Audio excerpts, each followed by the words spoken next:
First of all, I wanted to acknowledge to you how grateful I am to you and everybody else for investigating all the supernatural sights, especially those of a sinister nature.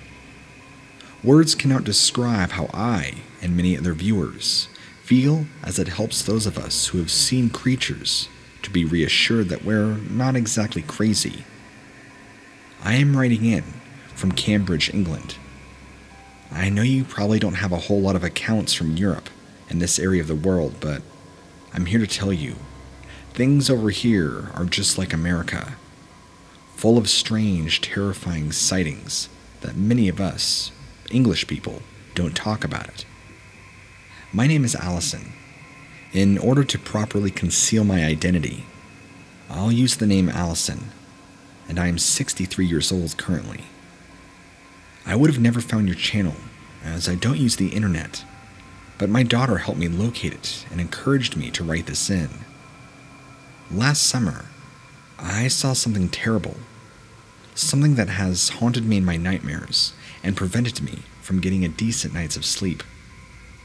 On top of the whole COVID-19, the last year has been the utterly worst year of my life. My marriage is falling apart, as my husband thinks I'm crazy. He has even encouraged me to go to our local GP doctor for a memory test.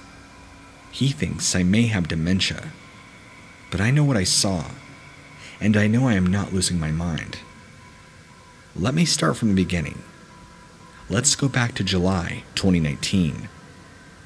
I had just recently retired, and my sister brought me on a cruise from Southampton to various locations around Europe, including Venice and other cities. I was beyond excited, as I had never been on a cruise before, and the whole experience sounded heavenly. After 40 long years of hard work at my local bank, it was high time to kick my feet up and enjoy some me time. My husband approved, and off we went for 2 weeks of bliss, just me and my younger sister. The cruise was amazing. I spent the whole time eating, drinking champagne and sunbathing. On our final night, after we re-embarked the cruise, I had an experience with what I now believe to be a Dogman, is what they're called, I think. Listen, this isn't easy for me to write about. My hands are shaking even as I write this in, but I understand that talking about this is probably the most therapeutic thing I can do, and connecting with other people who have supposedly had similar sightings, I know in the long run, will help in my recovery from this traumatic event. Our cabin was 5 floors down from the deck level, and I didn't really like to think of it as being under the sea, but clearly that's where we were.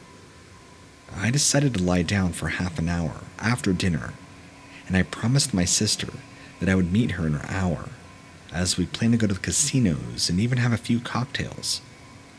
As I walked towards my room, I began to have the most dreadful feeling that I was alone on the entire ship. Nobody was around, and in that moment, the sky seemed to change colors and open up. It's like I was having some out-of-body experience. It's so hard to describe. I felt like a beam of light or some sort of lightning came down and struck the ship, nearly knocking me off my feet. I don't know how else to describe it. This was accompanied by a loud metallic banging and sound, and what felt like static electricity all around. I didn't know what was going on. Apparently nobody else experienced this but I. That's when I had ran back to my room. I had to give a little shove to enter the room. Nothing was behind the door, so I switched on the lights and walked towards the bed. Even though after drinking some champagne I needed to use the bathroom, so I walked towards it, nervously kicking my sandals off, not knowing where anybody was or what had just happened. The bathroom door was open and the lights were on. That's odd, I thought. We usually always remember to turn it off. Again, at once I felt an electric shock-like energy passing from the tips of my forehead, right down to my toes. There was something now in the bathroom. I could hear something moving, grunting. I opened my mouth in horror, attempting to scream for help, but no sounds came out. I know what you're thinking. Maybe it was a maid or a porter. I knew it wasn't. These sounds were animalistic, diabolical, and unlike anything I'd ever heard before. I know everything up till now sounds insane, but I begin to think there was a shark in my bathroom. Having said that, I have clearly watched Jaws too many times, but I can't refute the whole incident that this has happened. A shark would have been a welcome sight for what walked to the bathroom door and faced me was enough to send every pore and fiber of my being screaming in terror and horror. Before me stood this large creature, about 7 feet tall, barely enough to fit inside the bathroom. It was very muscular, but it was very like large displaced chunks of meat all through its body. It looked messed up and wrong, like somebody just grabbed clumps of flesh and put it all together on a skeletal frame. This thing had a pulsating up and through its body. It's hard to describe. The face, the head was messed up. Its eyes were a yellow, orange, amber color, and it kind of resembled a greyhound. But it looked mutated, if that's even the right word. This thing looked like some sort of carcass that was put together by some sort of Frankenstein creature. I don't know how else to describe it. I quickly slammed the door. At this point, I was barefoot and running down the hallway, with streaks of cold sweat running down my face and crying. I didn't stop until I reached the deck. People were staring at me with alarm, as they expected to see someone chasing me with an upraised knife. I screamed when I met my sister and fell at her feet, sobbing. I was taken to the medical unit on board and was told I had a nervous breakdown. I have been on anti-anxiety medication ever since this occurrence, and I can't envision coming off.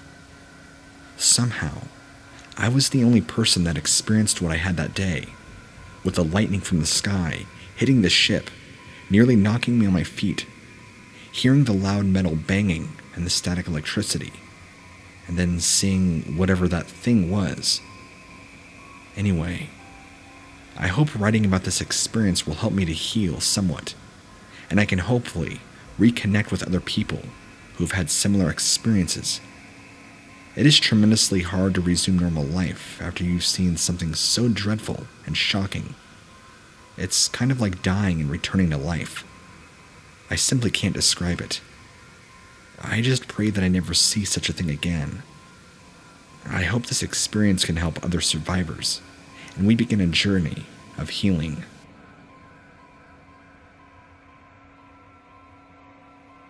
I have just been told to quarantine for 14 days after my wife has tested positive for COVID, so I'm struggling to find things to do around the house to occupy myself. I came across your channel recently as I was searching for a book review for a Stephen King book. I'm a high school teacher, and so I was interested in your stories and the content of your channel. I believe I had an experience with a Dogman around 25 years ago. I can't be too certain, but after hearing some of your other stories of similar sightings, I am convinced that mine too is authentic.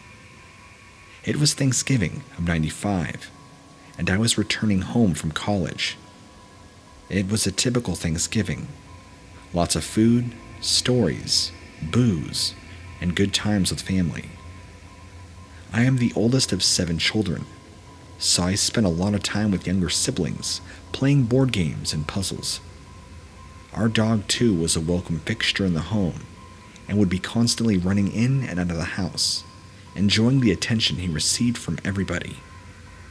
Myself and my youngest brother Mike, who was then aged around 7, decided to go for a little walk in the woods. It was about 7 p.m. and was by no means dark, but we took our lights anyway. We also took our dog as well, and brought a frisbee along so we could be entertained. Our dog ran ahead of us as we commenced our walk, and we admired the beautiful colors that autumn gave us. Usually, the forest would be abuzz with families and runners, but this evening, it was very quiet. I mean, it was Thanksgiving after all. But even on Thanksgiving, there's always people out, and that never fails. The whole thing kinda spooked me, as I thought many people from our own neighborhood would go out for a walk after their dinner. But anyway, I didn't think anything more of it. What was weird, though, was our dog got really agitated as going deeper into the woods. He was whimpering, as if he was sick. Mike tried to cheer him up and distract him by playing with the frisbee, but he didn't even try and catch it. It was very unsettling, and the dog kept barking and turning back towards the pathway to the car, as if he wanted to go back. I snapped at him. I tugged at his leash a little harder as I was losing my patience. Although this event happened 25 years ago, I can still remember it as if it was yesterday. Mike had brought the dog up to see some flower beds in the distance, little patches of violet, which I have to say were really picturesque. I stayed slightly behind. The next thing I heard was the dog barking frantically, and he ran off at a rapid pace towards the car, barking maniacally and not turning back to even glance at us. Mike, too, started screaming at the top of his lungs, and I ran over, expecting to see some sort of horror. On the forest floor, about 10 feet from us, was a large creature, about 7 feet tall, or so I can only speculate, but it was lying down, sleeping. It had a man's body, but was covered with fur, gray fur. Its face was like a wolf, an Arctic wolf, and its whole frame was muscular and exceedingly powerful. I remember feeling awestruck and terrified.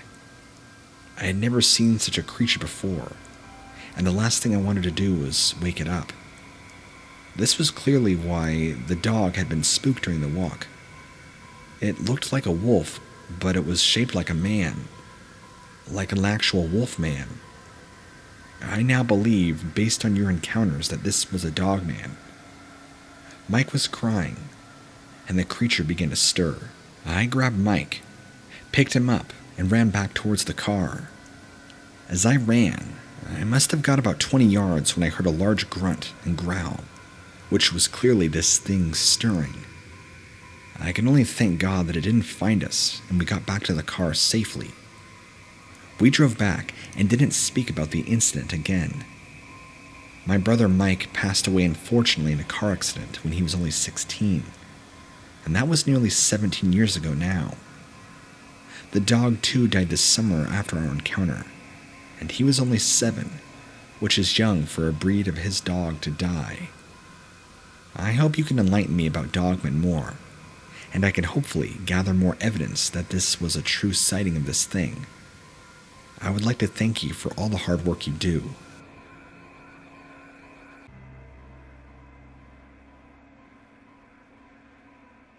When I was in my 20s, one of my buddies had left town for the weekend. He was a single guy who lived alone in a tiny house that backed up to some woods and needed somebody to watch Baxter, a little black kitten he had just adopted. For 2 months prior, my buddy had been working at a local farm, and Baxter was a part of the litter that one of the barn cats had given birth to. He was the runt, and his mother often ignored him on top of his siblings, pushing him out of the way when it came to nurse. So, he was left neglected, malnourished, and partially starving. My buddy, who's always been an animal lover and too sympathetic for his own good, decided to take Baxter home and nurse him back to health. This worked, however. Baxter had caught an infection which would require him to take medicine 3 times a day. This would otherwise be fine if my friend didn't have a family emergency that required him to skip town for a bit. On top of that, the medicine had to be dispensed a few hours before or after Baxter ate. So my buddy asked me to house it and take care of Baxter in exchange for some money. I was also single, disconnected from my family, and struggling with unemployment, so I had no financial support system in place. I definitely needed the extra cash. So I agreed, despite the short notice, of course. He gave me a piece of paper indicating when to feed Baxter and when to give him his medicine. He also told me not to let Baxter outside, that he had a tendency of trying to escape. It seemed easy enough, and as my buddy had cable, I could just keep myself entertained while staying at his house for the day. The first few hours of the house were pretty uneventful. The most exciting thing was the task of trying to get Baxter to take his meds. It was in liquid form that came in a syringe, and I had to dispense it in his mouth. If you've ever owned a pet, you know how much of a pain in the butt they can be when it comes to that kind of stuff. Still, I managed to make it work, and I fed him 3 times a day that my friend asked me to. Most of the time, I just watched TV, while Baxter slept on my lap. I'm not too much of an animal person myself, but given the backstory I'd heard about him, I figured I should let him have the attention that he was deprived of back at the farm. After giving Baxter his last dose of medicine, right around 9 p.m., I decided to call it a night. I'd be back in the morning, so it wasn't like he was going to be left alone for a super long time. I opened the door to leave when I felt Baxter's fur brush up against my legs as he sprinted out the door, and given he had dark fur, I wasn't able to see where he'd run off at first. I didn't have a flashlight or anything of the likes, so I followed him to the best of my ability into the woods. There, I had lost sight of him completely. I walked around, putting my hands around my mouth as I called for him. I didn't even know if he knew his name yet. I heard some hissing and low meows come from the distance, the noises only getting louder and louder as they went on. I jogged towards them, stopping to find 2 pairs of glowing eyes staring at me. The first were clearly from Baxter. They appeared to be high up in a tree branch and were pretty small. The other, though, while still high up, were much bigger. It took a moment for my eyes to adjust in order to make out the figure that belonged to them, and at first, my brain couldn't make sense of what it was. I'd never seen an animal like that in my life. As funny as it sounds, even though it was anything but hilarious in that moment, its body resembled that of a wrestler, or even a bodybuilder. Its spine had a nearly C-shaped curvature to it, and its arms stretched high above its head, as its gigantic claws gripped the tree that Baxter was in. Its head didn't match its human-like figure at all. It was simply that of a dog's. The monster had quickly lost interest in Baxter, and directed its attention now towards me.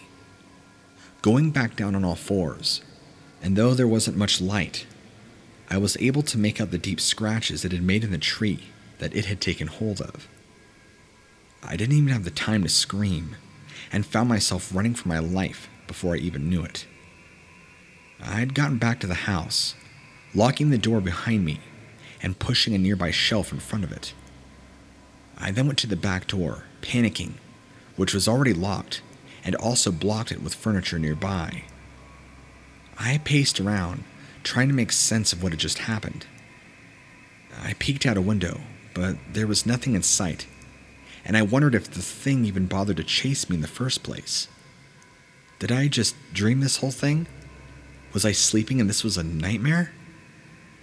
I knew Baxter was probably dead by now, or at least he would be soon, and I knew my buddy was going to kill me if that was the case. Somehow, I didn't think he would believe me if I told him that there was some sort of hellish-looking creature lurking in the woods behind his house. He'd been living there for 3 years and never spoke anything about the sort. Although I appeared to be safe, I didn't feel comfortable even going outside to leave in my car. So I spent the night in the house. I somehow managed to fall asleep. When I awoke the next morning, I pondered on whether I should try and look for Baxter. He was probably dead, and the creature from the night before was still in there. But at the same time, I didn't know how my buddy would react to such an event like losing Baxter. I ultimately decided I'd look for him, but only got so many yards into the woods before giving up and turning back. I wasn't going to put myself in unnecessary danger for just a cat. I moved the furniture back and went to search for Baxter. I called out for him, and to my pleasant surprise, I heard him meowing. I followed the meows, and he was still up in the tree that I had found him in last night. I was more easily able to see the scratch marks in the bark now, and they were even longer and deeper than I'd ever remembered. They seemed to be more closely resembling gashes, and a shiver went down my spine just upon the sight of it. I then noticed paw prints on the ground, most of them leading back into the deeper section of woods. As quietly as I could not to attract any attention from the beast, I encouraged Baxter to come back down from the tree. It took a couple of minutes, but eventually he complied, and I carried him back to the house, pacing my walk as fast as I could. I fed him and thought about what to do next. Ultimately, I ended up packing up his food and medicine and brought him back to my apartment. My landlord did not allow animals, so I had to be careful when it came to getting him in. I gave him some newspaper to use as a litter box, but the damn thing pissed on the floor anyway. I just kept him in the bathroom for most of the time after that, and fed him, and gave him his medicine at the time that it said the previous day. Once it was time for my buddy to come back home, I took Baxter back to the house, and instead of leaving, decided to wait for my friend. Once he entered the house, he seemed surprised to see I'd stuck around, but wasn't unwelcoming or anything. I gave him a few minutes to wind down and settle in, before letting him know the events that unfolded just a couple of days prior. He was mostly just confused, and asked if I was sure that it wasn't just a wild dog. I told him I was certain. He shrugged, and said he was glad that I got Baxter back, and then gave me my cash. I figured it wasn't my problem anymore, and just went home. Well, a little under a year later, Baxter went missing again. He'd snuck out of the house at night when the back door was left ajar. It didn't shock me, to say the least. He was born on a farm after all, and the outdoors were his calling, even if the outdoors had all sorts of predators lurking in the woods, some more terrifying than others. A few days passed, and Baxter never came home. I helped my buddy put up missing cat posters, but deep in my heart, I already knew what had happened. My buddy was in denial, and he would spend a lot of time in his woods searching for his cat. It wasn't until he himself saw the same hunched-over figure of the canine-like creature lurking in between the trees in the distance did he realize I wasn't lying. I just wanted to tell him I told you so, but he was grieving with the loss of a pet on top of all the other crap going on in his life. He sold the house eventually and moved in with me, which was helpful, because even though since I'd gotten a job, it was just barely enough money to keep my head above the water. My landlord also amended the rules and began allowing pets, with a fee, of course. It wasn't long before another cat made its way into our apartment.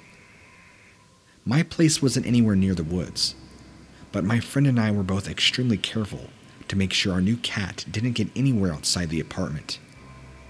I still wasn't much of an animal person, and I still am not.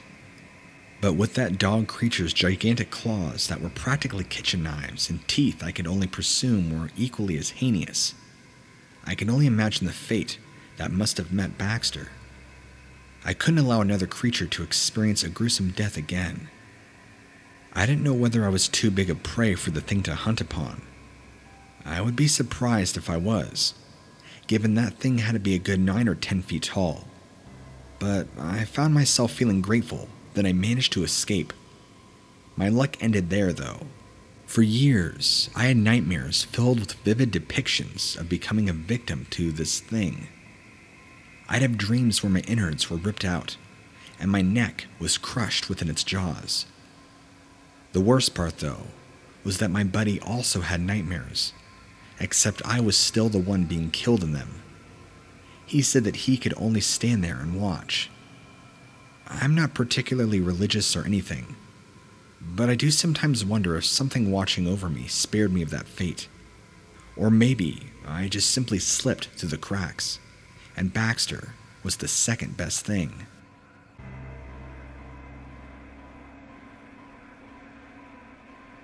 I haven't been doing okay lately. I know that. I don't know how to get over my brother's death. But just because I'm depressed and mourning doesn't mean I didn't see what I saw last night.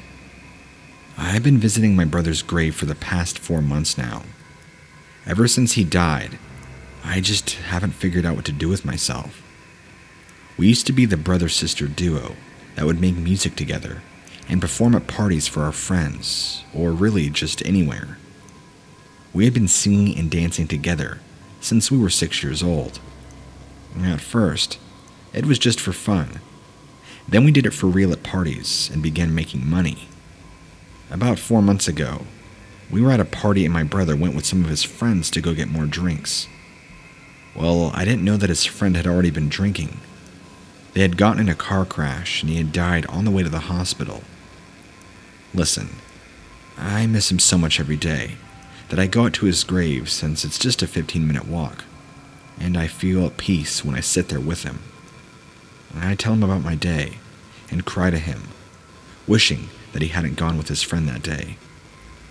I went to his grave last night because I simply couldn't sleep. I snuck out of the house and went to the graveyard to be with him. I did this every now and then, but I couldn't get to sleep because being there, well, it helps. I know he really isn't there, but it helps ease the pain a little, just being around him. When I hopped the fence, I heard something scurry away from one of the headstones. It must have been a raccoon or something. I walked past the larger memorials to my brother's grave and sat with him. I cried in my hands, wishing he was there with me. I looked up and saw something on the gravestone. About 6 rows down. It was dark, so all I could see were its eyes. They were yellow and seemed to have a very odd glow. The moon wasn't out, and it was typically dark in any cemetery. The only way I knew how to get in was by using my phone's flashlight. I picked up my phone and turned it on and pointed it towards the eyes. When I did, that's when these eyes moved up, and I could see a faint outline of shoulders, arms, legs, and what appeared to be a snout. Whatever this was that I was looking at was not human, and it definitely was not a raccoon. It moved around from the headstone and began walking towards me. I ran and hid behind the headstone and turned off the light on my phone. I held my breath, trying to stop myself from crying. But the more I did, the more I could hear it breathing. I heard it walking closer to me. I peeked around the side of the headstone to find it looking down at me, just 1 row across. Its eyes were still glowing a yellow, and I could see that it had dirt and grass all over its mouth, with what appeared to be bloodstains, as it had just gotten done eating something. It growled at me, and I was going to run until it looked back over its shoulder and began bolting past me. I quivered in fear until I saw the light from a flashlight searching the area. It was a man calling out and looking for anybody who may have broken in. It was probably security. I mean, do cemeteries even have security? I don't know. So I stayed there and waited until he walked past me to run back over the fence and hide in the alley of the nearby building. When I saw he left, I ran home, hoping I wouldn't run into that beast that I saw in the cemetery. I don't know what it was or what it was doing there, but I know now that I can't go there after dark anymore.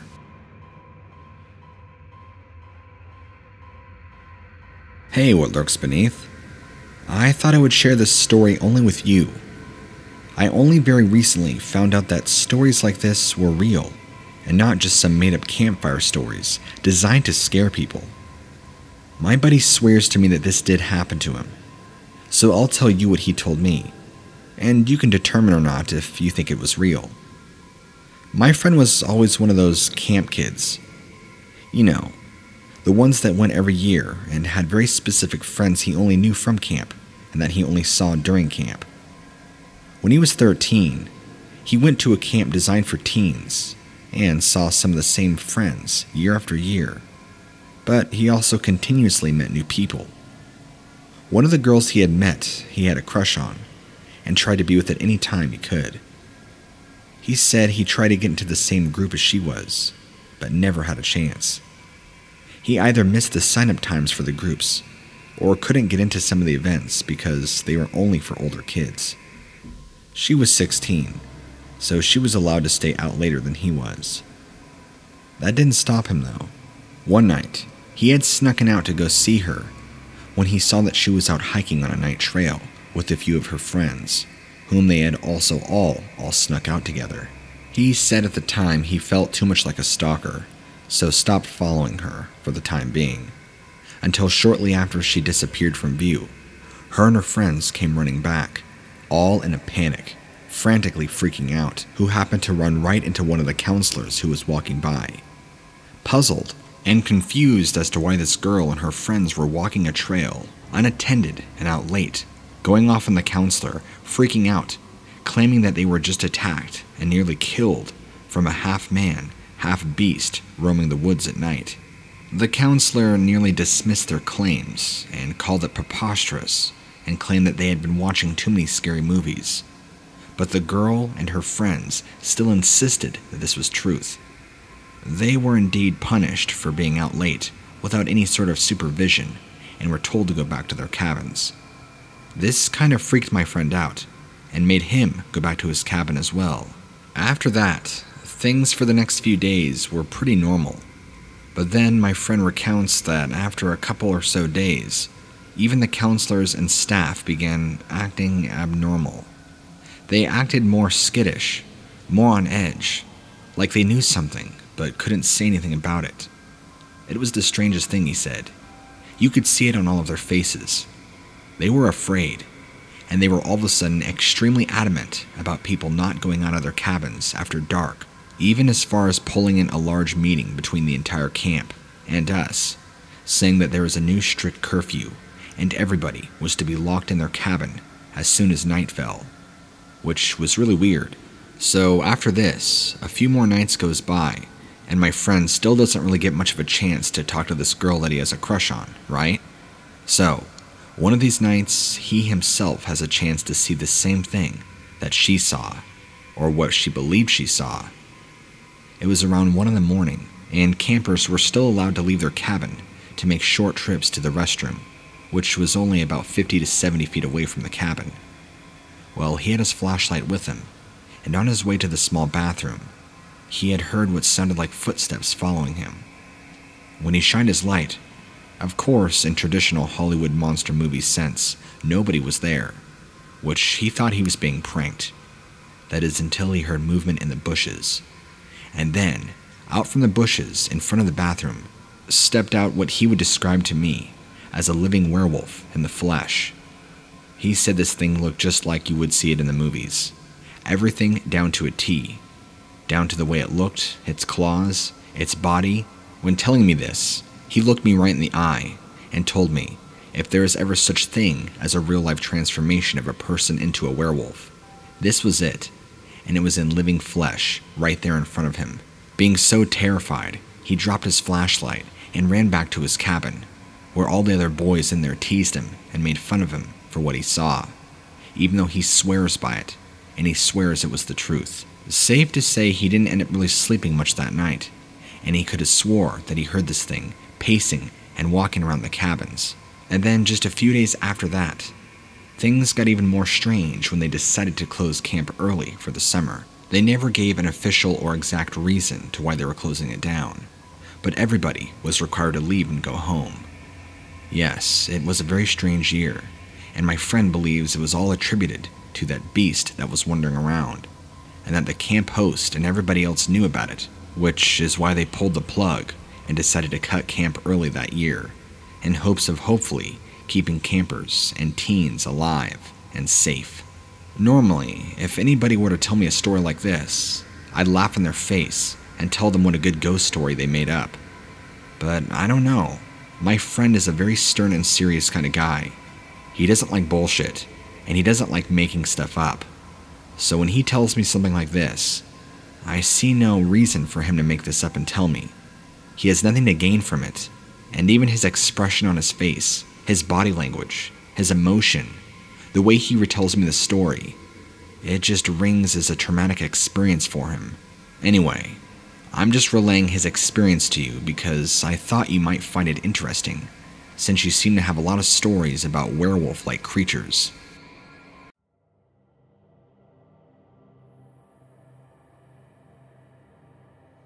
My older cousin has served time, and not only in the military, but also specific branches of government that deal with things hidden to the public eye. He has gone on several diving missions with other very experienced divers, experiencing strange creatures, and nearly dying, but that's for another story that I'll have to tell you later. He has had other run-ins with things that are not supposed to exist, and it's even had a couple Bigfoot counters here and there. But today, I'm going to be telling you about how he had encountered a Dogman nest, or so he tells me, when he had gotten hired by a secret security firm to survey an area of land due to an unforeseen threat, is what they called it. My cousin had been hired several times by multiple companies as a quote-unquote cleanup person. He's kind of a jack of all trades and has had his hands in quite a few endeavors, including being sent out to kill several mountain lions and packs of coyotes, some that were endangering nearby communities' farms and livestock, but then again, that's not the point of why I'm writing to you. My cousin, see, he refuses to tell me the exact location, but says it's somewhere between Ohio and Kentucky, and that he was in the thick of the wilderness surveying this specific area. My cousin wasn't the type of person to ask questions. Usually, he was just given an assignment and an order, and that was it. He was only given a few basic supplies with his most prized tool on a journey, a machete. He made it to a certain point where he told me that he was able to tell, just by the look of the wilderness alone, that man had never stepped in this area before, and that he was the first human to be in those woods. The further he got in, the thicker the brush got, and the harder it became for him to get in. He told me even the atmosphere around him had started to change in a negative way. When asking him what he meant by that exactly, he could only explain that it got harder to breathe, and he could feel the presence of something else, meaning he was not alone.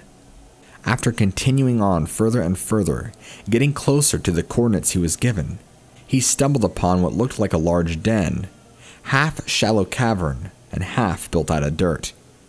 He said it was just kind of there, and the opening was enormous, around 8 to 9 feet high and about 5 feet in width, and was large enough that he could just basically walk in. He said you could just smell death emanating from every corner of this small cave. Being outside the entrance, you could even smell it more. Even though every fiber in his being was screaming to not go in, he said he felt like there was just this mysterious force pulling him in and drawing him in as if he had no control over his own body. Taking his flashlight on and out and gripping his machete, he made his way about 20 feet when the cavern inside opened up to a much larger area. He said if he had to guess, it was probably about 30 feet high, and a room that's roughly 50 yards across from where he was standing to the back wall. He said the smell of rotting animal and wet dog was so bad that he could hardly breathe, and couldn't be in there long. After quickly shining his light around, there were so many bones, he said. He saw so many skulls and bone piles. Animals, of course. He had no doubt in his mind that this was indeed the den of some large predator, probably a wolf or a pack of wolves. He said he was the only one in there for a handful of seconds because, besides the smell, he had this horrible feeling like he just shouldn't be in there and that he should leave now. Quickly exiting the cave, he made his way another 10 or so miles to the designated coordinates he was given, but said he was followed the rest of the way there. He said he could feel the presence of something quickly growing around him. It felt malicious. It became apparent more and more that he needed to get out of there, and quickly, and reach his coordinates.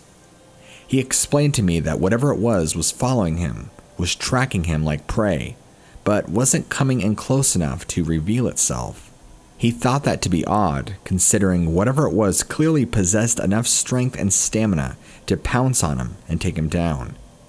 He believes that whatever it was also lived in the den that he had discovered, and that there were multiple of whatever this was following him wherever he was going. This went on until he reached his coordinated points where a helicopter had come to pick him up after using a special signalized device. Upon being picked up, and as he was going up in the air, he said he looked down and could see these tall, what he would describe as werewolf-looking beings standing and some were crouching just beyond the woodline, invisible if you were on foot, but totally exposed once you were in the air. Because of how spread apart the trees were in this clearing, since it was obviously big enough for a helicopter to land, he was able to see these beings very clearly. Said there was probably about 7 or 8 of them, and that they were pitch black, and instead on 2 legs, and resembled that of what you would see off of a Hollywood horror movie. Frightened, he did keep it to himself, but he told me that this wasn't his first rodeo, since he has had other strange encounters with weird beings like Bigfoot and other stuff. I'll be sure to send you that story about his diving experience and encountering something unknown.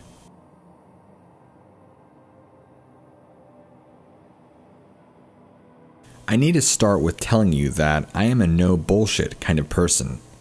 I don't like to lie or make stuff up, and because of my job, I have to be as honest and credible as possible and maintain somewhat of my integrity. I knew that if I told anybody besides you, and maybe a few other people who are open to this, I would probably be mocked and called crazy, so I figured I would give it a shot by telling you this. You can tell me what you think. You seem to know a lot about it, so maybe you can give me some pointers. I truck for a living, and a couple of months back, I hit and killed an animal that I couldn't identify. I did not stick around long enough to truly get a great look at it because I got the feeling that there were potentially more around the area, and that I may have pissed them off by killing one of their kind. I want to say I was somewhere between Illinois and Iowa, and I could tell you it was a long stretch of road, flatlands, and I was the only truck on the road at the time. It was early in the morning, and it was pitch black outside.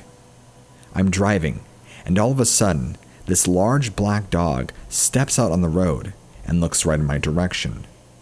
When I say steps out, he steps out onto the road as close to where I was that I did not even have time to stop the truck at all, and all I could do was honk the horn. He was standing on 2 legs. It was too late for that though, and I ended up colliding with whatever this 2-legged humanoid dog thing was. I heard the thud and had to pull over immediately to see what happened. So I pull over to the side of the road where there is barely any room to begin with and put my hazards on and grab my trusty flashlight. I run back there, and lying there on the road is this ugly looking thing. I'll tell you when I ain't ever seen anything that looks like this. This animal was ugly. It reminded me of a dog but looked so human-like it was startling. It wasn't too big. I would say maybe 5 feet high if I had to guess when I saw it. My initial reaction was that it was a child or a teenager in a costume, but that just wasn't the case. This thing was maimed up pretty well for my truck, so I did what most people would do, and kicked it off the side of the road, not thinking too much of it. When I say this thing was ugly, I really mean that. When it died, part of its lower jaw was broken open, exposing all of its sharp, rigid teeth. I remember I gasped at how many teeth that it had, and it was like I was looking into the mouth of a shark, minus the serrated edges on the teeth. It had a shorter snout, but piercing, dull, now lifeless eyes. I sat there and crouched over it, shining my light and scanning over its body to see really what it was and to if I could properly identify what it was I had killed. But I could not. Maybe it was a mutated coyote, or possibly a wolf, but all of its sizes and dimensions were just wrong. Then again, it was maimed pretty good from the truck, and that it was a big, bloody mess. I would say the head was the most intact, and was really the only thing I had to go by trying to figure out what kind of animal this really was. When you and I had spoken about this previously on the phone, you had mentioned to me that it sounded like a Dogman to you, or a juvenile Dogman at that. See, I know virtually nothing about cryptids, or cryptozoology, or creatures that aren't supposed to exist, I should call them, but I can tell you I've never seen an animal that looked this way. The best way I can relay the feeling to you and your viewers, since I'm sure you will be reading this to them, is that it's kind of like seeing a dead lion for the first time if you've only ever seen house cats. You would be confused, amazed, and terrified at the sight of this massive dead animal, but you could tell by somewhat similar relation in size and shape that it was related to a familiar animal that you kind of knew. I think in the moment I probably chalked it up to just a mutated coyote or something, even though it walked out onto the road on two legs. I don't know. I think I was overcome by so much shock about what happened, I didn't really spend too much time with critical thinking. Tried not to get my boot covered in blood, and there really wasn't a good way to push it off the road, so I kinda just left it there. I know, I'm an asshole for that, but what am I supposed to do? I got back in my truck and left, and that's pretty much the end of that. To recap, I would say that when it stepped out onto the road, it seemed startled that my truck was there, and possibly did not know I was on the road so close when he had stepped out, like it was an accident. I maybe got a second to look at it before it looked right over at me, and then BAM! My truck hit this thing, collided, and I assume killed it on impact would be my best guess.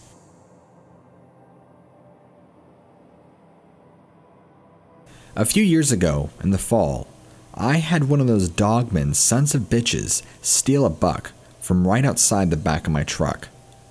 Long story short, because I'm not going to feed you a 7-page encounter story, so I'll keep it really brief. Long story short, I got me a 4-pointer, tagged it, and stuck him in the back of my truck. This was a good-sized buck too, and I was going to bring it to my friend who's a taxidermist, because I wanted to keep the hide intact. But I guess that son of a bitch made sure that wasn't going to happen. I'm about 50 feet away from my truck, dealing with my tarps and getting them ready to cover my kill, as I hear my truck sitting down and what sounds like a boulder being thrown onto it, and I turn around and this dog-looking person, a dogman, reaches down from jumping up in the truck, grabs onto the buck with one hand, pulls it up and throws it over its shoulder in one fluid motion, all while turning and jumping into the trees with my kill. I can hardly believe what I just saw, so much so that my mouth was practically on the ground in sheer disbelief. This thing has never looked over at me, and it just grabbed its prize, or, well, my prize that it stole, and bolted into the woods. Of course, I screamed and hollered, but by the time I went to go get my gun out of the cab of my truck, it was long gone. This thing was fast, and I wasn't even afraid of the sheer size and speed of this thing, just pissed the fact that it took all my effort away. A month ago, I went over with my friends to some state gameland area that's near their house to walk around in because, well, we were bored and we're in quarantine, and there's not much else to do. We just wanted to explore miles upon miles of dense, dark woods. I'm 18, and I thought it would be a fairly good idea if I brought weapons with me, and any sort of supplies in case anything happened, because we were just wanting to explore, and also wanting to do it at night, where everything is in the blackness. I would like to think of us as a group of avid explorers. I, personally, loved the thrill of being in danger sometimes, and wanted to make sure we were taken care of in case we ran into a cougar or some sort of predator. We got out there pretty far, and we were doing just fine with flashlights and the equipment that we had. We wanted to keep a lookout and make sure that we wouldn't run into any nocturnal animals like skunks or anything like that. The woods that we were traversing through were dense and covered with foliage and shortcut trees, but we were determined to get as much out of the night as we could. And the further we went into the wilderness without anything happening, the braver we became and the hungrier we got for a thrill. At one point or another, we came to a dead deer, a buck at that was partially eaten. It looked fresh too, and we were amazed at the size of this buck and how it was torn open. We got creeped out because that meant there was either a cougar around or a bunch of coyotes, both being something we weren't really wanting to deal with. As we were checking out this carcass with our flashlights and looking at it a little more, we hear a crunching of leaves behind us, and we all shone our lights. The first thing we saw is huge white teeth glistening in the light, and a gaping snout full of dripping saliva.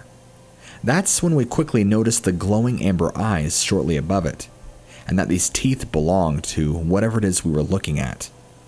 We were looking at a real-life werewolf in front of us, and we didn't stick around to see what was going to happen. I think we all booked it out of there so fast we probably made a dust storm. We booked it so fast and never looked back to see if this thing was following us, but I don't think it ever did. We got back to our cars and floored it out of there so fast. I used to think that monsters didn't exist, but I feel like that night I was proven wrong. I don't know what the hell is out there that looks exactly like a werewolf, but whatever it was we ran into, I'm sorry this encounter is so brief, but there's not a whole lot to it other than what we saw and that we booked it. I can't give you more specific, exact details because it was just so quick, but I can tell you confidently that all four of us saw exactly the same thing, and we collectively speculate that whatever we saw was in the process of possibly eating this dead buck, or was coming upon the corpse to eat since it was still fresh. I believe it growled at us because it thought we were coming to take its food, or even posed a threat, and we weren't about that life, so we ditched.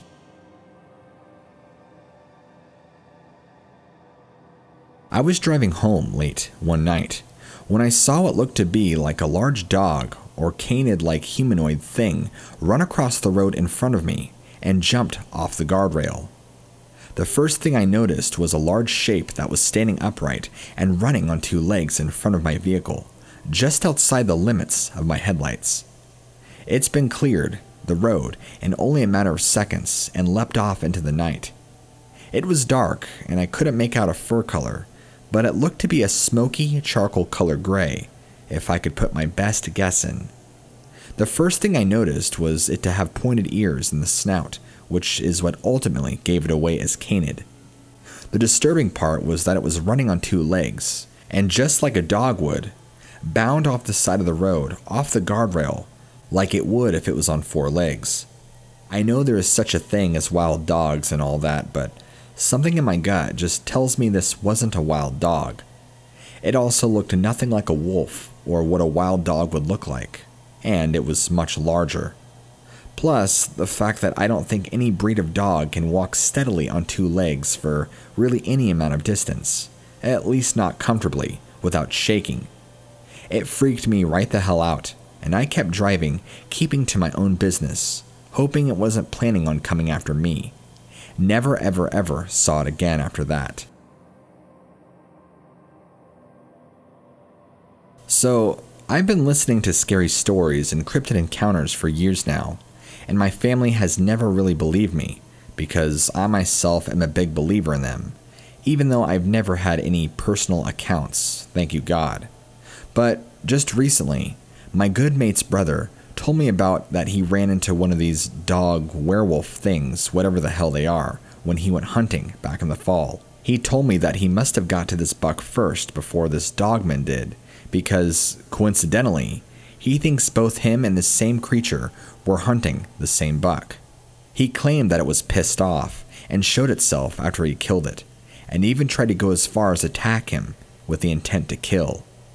He let it take his kill and said he didn't want any part to play in fending that creature off. When I picked his brain about it for proof that he wasn't lying, he got really emotional and started freaking out, and his whole tone of voice changed. There's just a certain genuine and sincerity in somebody's tone when they're recalling a past traumatic experience that you can tell they're not lying. When he described it, he said it was hairy and had a longer snout, and it resembled the werewolves from the Underworld movies, is what he told me.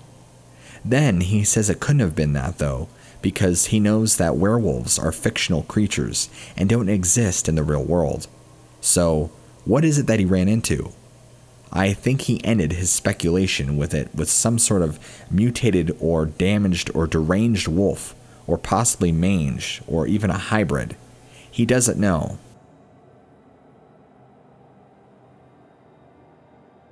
Okay, I know you know a lot about Dogman, so I'm writing to you, asking for some help, and maybe even your viewers can help me. I have a barn, probably about a quarter-mile away from my house, and for whatever reason, stray cats love my land, and it never fails.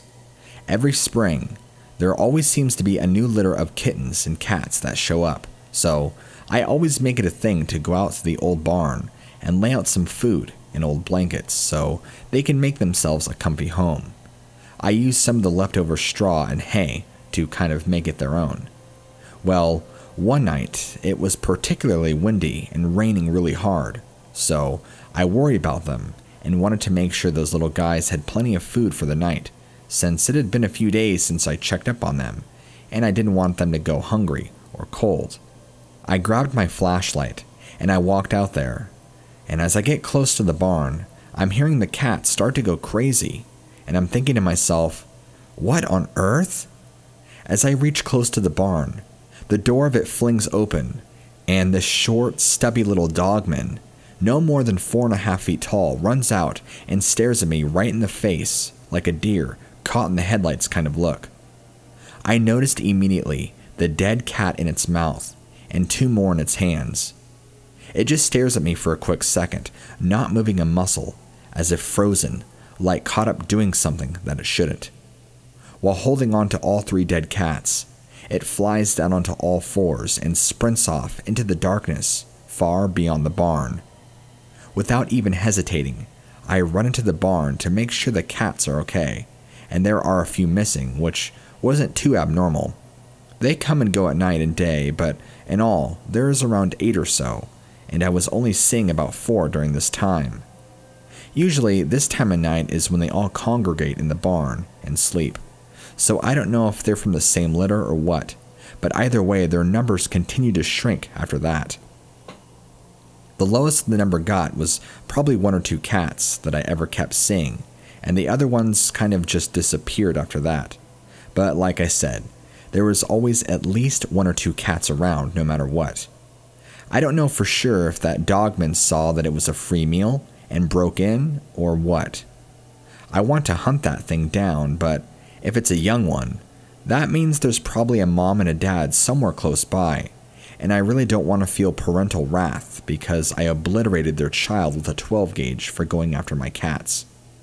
Anyway, I want to mention to you that I've had a few other encounters with Dogmen, which is why I know about them, and for whatever reason, there's this connection between me and them now, to where I encounter them on somewhat of a timely basis. It's very strange. It's like once you see one or have an encounter with one, or more than encounter, it's like once you see one or have an encounter with one, more encounters will follow suit, and I'm not sure why that is.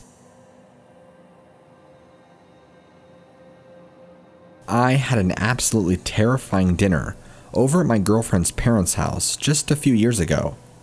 My girlfriend's parents live out in the high desert, and near their house, there is a large canyon that feeds into a smaller river down at the bottom. Since it is high desert, there's lots of locust trees, mild brush, and it's fairly open with only minor tree coverage. I know sometimes they will get coyotes and possibly even mountain lions, but I don't really know what else. I mention these things to you because I'm not exactly sure what we encountered that night. Whatever it was spooked the hell out of my girlfriend and her parents and I. It hasn't happened since to my knowledge, but either way, it was quite the experience. So, we are over for dinner, having a great time socializing with her parents, and we had just finished having dessert. We're sitting around her living room talking when we begin to hear coyotes off in the distance. We all just sit there quietly, and I mentioned to her father that, wow, the coyotes are really acting up tonight, I see. And he just kind of chuckles and says, yeah, you'll hear them quite often, and they'll usually yip and yap from time to time. About 3 or so seconds later, we all heard the most powerful and horrific wolf howl we have ever heard. Or at least that's the closest animal we could attach it to. It sounded like a wolf howl, but on steroids. It was so loud. We all looked at each other confused when her father and I both, at the same time, said, "What the hell was that?" And we get up to try and look out the window, but nothing. It sounded so close by, but it's so dark outside, and her parents only have seldom lights around their property. I asked him if there's any wolves around here, and he said there hasn't been any for a long time. But he said that howl sounded like it came from something bigger than a wolf. This is where things get even creepier. We continue on with the night in conversation, and probably a good 15 or 20 minutes later, that pack of coyotes was much closer to the house. This time, they started to go off in a crying, crazy frenzy, whimpering in a giant chorus of coyotes. Her dad and I were bamboozled at what the hell we were hearing, and so both of us stepped outside to see if we can get any sort of clue or inkling to what was going on. But nothing. We could tell that these coyotes were often in the woodline, whooping and hollering and making all sorts of racket. We figured that they had gotten a kill, which is why all the commotion was going on around the distant. But this sounded different than your typical coyote whooping and hollering. They were afraid and crying, yipping and yapping and whining. It was strange and very disturbing to say the least. Her father and I stood outside listening for some time, with my girlfriend begging us to come back in, and that she did not feel safe, while me and him tried to comfort her, telling her it was all right. It went quiet after a while, and we sat there, talking, trying to speculate what it was we were hearing exactly and what was going on. I found it fascinating, even though I was a little creeped out, I'm not gonna lie. That's when all the hairs on my head and arms started to stand up, like I felt like I was in danger. Once again, her father broke the silence and said, "Do you feel that?" And I said, "What?" He said, "We need to go inside now. We're being watched." Without hesitating, I took both steps inside the house and asked him, by what? And I'll never forget the way he looked me in the eyes with the most stern and serious expression and just told me, "I don't know." The rest of the night, my girlfriend and I just sat down and watched some Netflix to try and forget about the whole thing.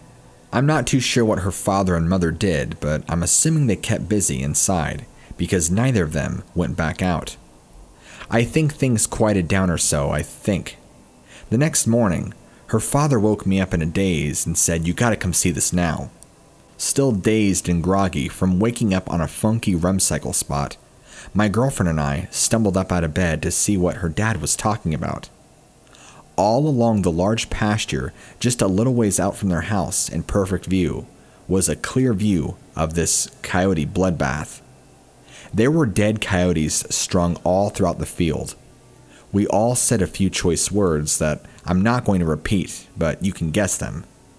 We ran out to the field to properly assess the damage, and we noticed that these coyotes had literally been torn to pieces.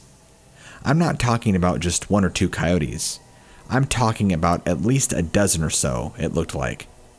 There were more chunks of flesh and meat than there were whole coyotes. I don't have an explanation for what happened, but I know it really bothered my girlfriend's father, based on his reactions and him kind of shutting down for the rest of the day. I had to pitch in and give him a hand on cleaning up that mess, and what a shit show that was, but we got it done. I really don't have an explanation for what happened, and I kinda just like to play it off as an overly aggressive mountain lion that got too close to those coyotes over food or something, but I'll never really know. Plus, there's really no explanation for that loud howl that we heard. I'm just thankful that I don't have any of that where I live, and I don't have to deal with it.